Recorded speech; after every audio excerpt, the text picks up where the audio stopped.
Hello good morning guys, माझ्या व्लॉगमध्ये सगळ्यांचं स्वागत आहे. आणि मी आता स्वयंपाक बनवायला घेतली. इकडे मी गवारची भाजी बनवायला घेतली, इकडे कुकर लावली, इकडे पोळी पण बनवून घेतली होती. नुसतं मी तुम्हाला ते तवाच दाखवली.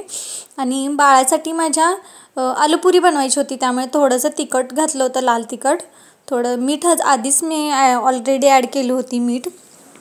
आणि तिखट मी आमच्या गावी तर चटणी बोलतात, गावाकडून बनवून देते मम्मी माझी. आणि हे ओवा असं थोडं क्रश करून टाकलं की त्याच्यामध्ये थोडं म्हणजे स्वाद चांगला येतो. आणि पोटॅटो ग्रेट करून थोडीशी कोथिंबीर त्याच्यामध्ये ॲड केली आणि त्याचा डो बनवली. म्हणजे लगेच पाणी वगैरे त्याच्यामध्ये नाही ओतायचं, थोडं ते पोटॅटोमध्येच आपलं पीठ असतं ना त्याच्यामध्येच असं मळून घ्यायचं. आणि लगेच पाणी नाही ओतायचं, नाही तर मग ते किचकिच चांगलं नाही होते. मी लगेच मळून घेतली आणि त्याच्यामध्ये थोडं पाणी ॲड करत होती. आणि माझं कॅमेरा मी असंच माझ्याकडे स्टँड नसल्यामुळे मी थोडंसं ते डब्यावरती ठेवले, त्यामुळे तसं दिसतं. आणि इकडे थोडं मळून घेते. आणि आता थोडंसं मळून घेतल्यानंतर ना ह्याचं असं डो बनते.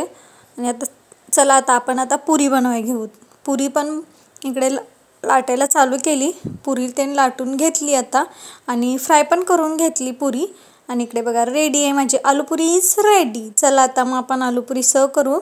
म्हणजे आमच्या बाळासाठी हवा आहे, ते दुसरं जेवण देणार होती त्याला, पण तो बोलला की मम्मी मला आलूपुरीच खायचं आहे. त्यामुळे तो आलूपुरीच खायला बसला आणि त्याला आवडली. आणि त्याची बॅग मी कॅरी केली. सगळ्यांच्या मम्मीचं कसं असतं, मम्मीचं सिलिंग बॅग, हँडबॅग हे सगळं असतं, पण मम्मी झालं ना तर ती स्कूल बॅगच आपल्याला कॅरी करावी लागते. चला आता मी बाळाला माझ्या स्कूलमध्ये सोडायला निघाली. आता काल रात्री खूपच पाऊस आला होता आमच्या इकडे. आणि अचानकच रात्री खूप मोठ्याने पाऊस पडत होता आणि मी सोडायला निघाले. आणि बघा रोडवरती इतकं पाणी साचतं, एकदाच पाऊस पडला ना असं रोडवरती पाणी साठतं.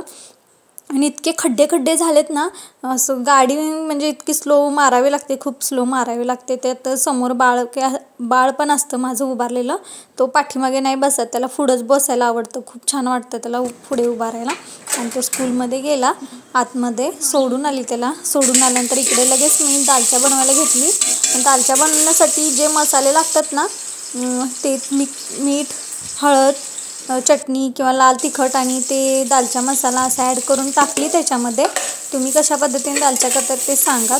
मी कांदा, टोमॅटो, लसूण हे सगळं ॲड केलं होती आधीच, पण त्याच्यानंतर मी ते मसाले वगैरे टाकले, सगळे टोमॅटो वगैरे सगळे तेलामध्ये फ्राय करून.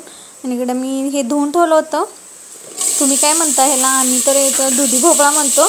ते धुवून ठेवलं होतं, ते त्याच्यामध्ये ॲड केल्यानंतर थोडं वॉटर त्याच्यामध्ये ॲड केली, कोथिंबीर ॲड केली आणि कुकर ढक्कन लावून ठेवली. तुरीची डाळ पण टाकली त्याच्यामध्ये. ढक्कन वगैरे लावून ठेवल्यावरती इकडे बघा, इकडे भाजी रेडी आहे माझी गवारची. आणि इकडे दालचा पण रेडी आहे. आणि जर तुम्हाला माझे व्हिडिओ नक्कीच आवडत असेल तर तुम्ही लाईक करा, सबस्क्राईब करा, शेअर करा. And thank you for watching.